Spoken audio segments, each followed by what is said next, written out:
Kia ora tātou. My name is Emily Greenbank. I'm a postdoc researcher in linguistics and sociolinguistics at Victoria University of Wellington in New Zealand. And this is my presentation on negotiating belonging through humour and narrative, focusing on the narratives of former refugees. So for former refugees, navigating a sense of belonging in a new host country can be a pretty arduous journey. Unlike voluntary migrants, they often have little opportunity for advanced planning or acquiring any useful local knowledge of their eventual resettlement locations. And negotiating sense of belonging is something which is co-constructed in interaction. It's a two-way process between old-timers and newcomers. Both have roles to play, and it involves making identity claims which are taken up or rejected or ignored. And in today's paper, I'm exploring how former refugees may be using humour or laughter to manage such identity work, particularly as it relates to employability or employable identities. Now, humour research perhaps isn't a natural home for research about former refugees and their struggles with employability and belonging, or perhaps it is. It's a new sort of approach for me as a linguist, so this is really an exploratory presentation for me. So the data comes from my wider doctoral study exploring former refugees' navigation of employable identities in New Zealand's labour market. I used an interactional sociolinguistics approach. Interactional sociolinguistics puts language at the heart of social processes. So looking at micro-level discourse features and their connections to wider social discourses, capital D discourses, to build up a picture of how people do identity work and interaction. And viewing employability as a co-constructed identity, which is navigated moment to moment in interaction, and exploring power dynamics and inequality. So I had 5 former refugee participants from 5 different countries. My study had 2 phases. The first was semi-structured conversational interviews. They were largely focused on employment or lack thereof, with a lot of deviations based on whatever the participants wanted to talk about or wherever the conversation took us. But certainly their first interviews did cover their background and how they came to be in New Zealand, what I've called their narratives of flight, an excerpt of which I'm looking at today. And then I also had the workplace recording phase of my research following the Language in the Workplace project, which is here at Victoria University. And that involved one participant wearing a recorder on normal work days, just recording normal workplace talk at her work in a rest home. So that's looking at employable identity in action, as it were, so how people do employability in the workplace. So the participants I'm looking at today are Kelly and Nina. Kelly is a Palestinian woman who was in her mid-30s at the time of recording, a single mother of 2 children, and I'm looking at data from her narrative of flight. And then I'm looking at workplace data from Nina, a Colombian woman who was in her early 30s at the time of recording, mother of 4 children, as I say, working in an elder care facility, recording her morning routines with residents there. So starting off with Kelly, in general, Kelly presents herself as very confident, powerful, independent, fearless, as someone who doesn't put up with crap from anyone. She also presents herself as highly employable based on her qualifications. Though unfortunately this hadn't been recognised by the labour market, she was unemployed at the time, but she's not talking about employment here. Her family came to New Zealand when she and her sister were children. Her Palestinian parents and family was living in Kuwait, and they were fleeing during the First Gulf War. So then when the girls were teenagers, the family left New Zealand and went to Palestine. The girls were told that that was for a holiday, but in fact they were enrolled in school in Palestine. Kelly believes that it was her mother's intention for the girls to marry in Palestine, which they did after school, Kelly somewhat unwillingly, and she described to me a fairly unhappy marriage. So here she's describing war breaking out in Palestine and Israel attacking Palestine, and then going on to describe an unpleasant situation at home. I'll read the data out. Kelly says they're just killing each other, and then in the same family, people just went crazy and started killing each other. And to add to that, Israel wasn't happy that Hamas took control of Gaza Strip, and they started bombing and cutting off cities from each other, little towns from each other. They closed borders. You barely find any food or anything like that. So my parents left straight away as soon as they won. As soon as they won, my parents saw absolutely nothing, she laughs, from all of that. They left straight away. They knew, like, this is not good. We're leaving. Bye-bye, she laughs again. And then they left, and then my sister followed like 6 months later. I didn't, because my ex was scared that I would leave him, and he knew I was going to leave him. And she laughs again. So she's describing pretty bleak conditions, families turning on one another, Palestine being bombed, cities being cut off from one another, food shortages, border closures, and at home feeling trapped by the war and also being controlled and trapped by her husband. And she repeatedly describes her parents' rapid departure. She says, they left straight away as soon as they won. She's talking about Hamas there. They saw absolutely nothing. They left straight away. They said, we're leaving. And finally, they left. So the repetition indicates that the incident is significant to Kelly. It's important to her. But her laughter, and it must be said, quite humorless laughter, mitigates this somewhat. And as you'll all know, of course, as humour scholars, laughter can be used to conceal loss of face or to shift a serious framing of an incident to a less serious one. And if being left by your parents in a war zone could be described so trivially as face-threatening, we can see how Kelly's laughter allows her to brush off this incident as non-serious. And it's further emphasised when she characterises her parents' farewell to her as this sort of flippant bye-bye, you know, an extraordinarily casual description of parents leaving their daughter in an unhappy, controlling marriage, not to mention a literal war zone.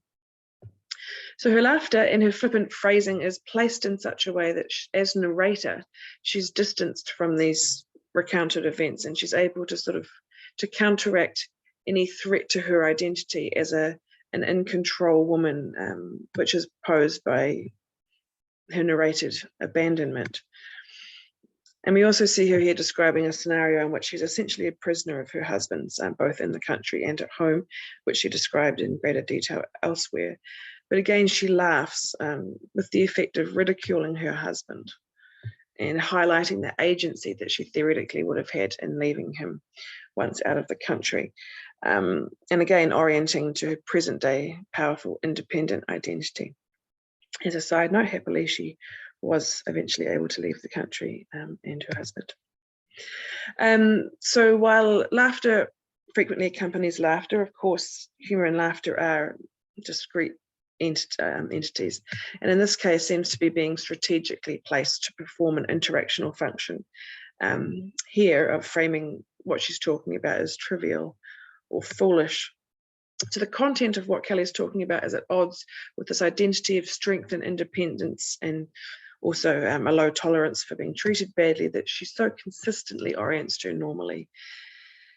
And by reframing the situation in a less serious light, almost as if it were comical, as narrator, she allows herself to save face within the interaction with me in the interview context and reconcile the low agency experiences of Kelly as protagonist with the current sense of self as a self-reliant and free woman, not to mention as an employable woman in the context of a research interview about employability. And having to navigate past periods of low agency and storytelling is, of course, not uncommon for former refugees. And it becomes really salient in discussions of employability, where these ideas that we have of employability, widely held ideas of things like adaptability and competence and whatnot, regardless of how accurate those are, can clash with widely held ideas or ideologies around what it means to be a refugee. What I've called discourses of refugeehood that tend to involve themes of trauma or low agency or vulnerability, again, no matter how accurate or unhelpful those may be. Okay, so moving on to Nina. This is a recorded interaction between Nina, my participant, and Charlie, a resident of the elder care facility where she worked. She usually recorded on her morning rounds when she bought residents coffee in their rooms. Nina and Charlie get along really well in general. And in this excerpt, they're discussing a visit to the rest home from a Green Party politician in the lead up to New Zealand's election, not the last one, the one before that. So Charlie says, I went to a meeting in the rec room, which was with a guy from the Green Party. And Nina says, oh, what he offer? And she laughs. Charlie says, he offered all sorts of, and then he changes to a sort of quite a slow and carefully pronounced speaking style. He wants people to vote for the Green Party because they're very worried the environment and about the state of the rivers in New Zealand and the water in New Zealand. And basically, they're very keen to see Labour win. And Nina says, oh, it's good. So Nina was, of course, already aware of this politician's visit because she's a staff member, but she indicates that it's new information with her utterance initial "oh," and then she uses a humorous framing to invite Charlie to continue his story by asking what the politician had to offer. And by using this choice of wording, she's framing the politician as bargaining for votes and indexes a familiarity with discourses of politics as a morally ambiguous game. And the stroke-like framing is supported by her following laughter. And it may be an attempt to both create solidarity with Charlie and also make a claim to belonging, emphasizing her shared knowledge or drawing on local repertoires to highlight or create solidarity. But Charlie doesn't take up the solidarity and identity claim, though he does initially mirror her usage of offer, but then he switches to the slow and carefully pronounced style, saying that what the visitor wants is for people to vote for the Green Party. And telling someone that what a visiting Green Party candidate wants in the lead up to an election is for people to vote for the Green Party is, to me, a somewhat obvious and condescending explanation. And it also works to reject both Nina's attempt at humour and her orientation to political insight. But Nina doesn't give any indication that she takes it as such. She indicates that this is new information to her, and she gives an evaluation of this new information, saying, oh, it's good. And Charlie's detailed story, which continued in this fashion for quite some time after the excerpt, along with Nina's receptive feedback throughout, has the effect of co-constructing an expert-novice dichotomy between Charlie and Nina. And Charlie's marked, slow and careful speech is likely intended, to make sure that Nina understands, which in my own experience with her isn't necessary. It emphasizes her status as a non-native speaker of English, and it positions her as something of an outsider, in addition to a novice. So Nina's doing her job here. She's performing a contextually appropriate employable identity, which involves engaging with residents. And as I mentioned, she and Charlie have an amicable relationship. And in this attempt to create solidarity, seek common ground, have a conversation as equals, she attempts a joke or a humorous framing, and at the same time displays her familiarity with discourses of politics. But Charlie quite effectively demonstrates that humour is a co-construction and has to be endorsed by others to be successful. He ignores, or maybe doesn't even notice this attempt, and instead tries to teach Nina about politics. So this fleeting claim to belonging that she's making through in-group humour and knowledge of the discourses instead results in the opposite, results in her being positioned as an outsider, as a newcomer. But she continues to orient to her professional identity by accommodating this teaching.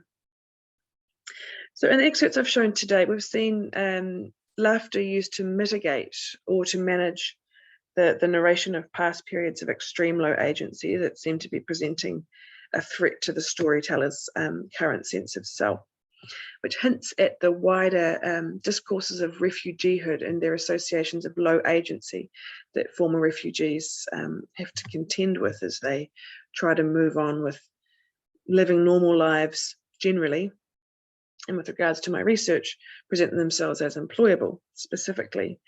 And we've seen an attempt at humour to build solidarity through familiarity with discourses of politics, and to show her in-group status, but that humour was rejected, and instead she was repositioned as an outsider or an out-group member. And I think Again, that speaks to those discourses of refugeehood, where Charlie's ideas about who Nina is, based on her former refugee status, on her second language speaker status, and so forth, impact on their interaction such that her insider knowledge is completely overlooked. So I think what I've shown here, or hinted at, or tried to hint at, is the interesting intersection of interactional sociolinguistics and humour for this research area, where we can look at the micro level discourses, the laughter, the humour, and its connection with moment-to-moment identity navigation and wider social discourses and ideologies, and the value of humour as a perhaps unexpected lens for looking at the navigation of employability and refugeehood, and of the navigation of belonging generally. Thank you.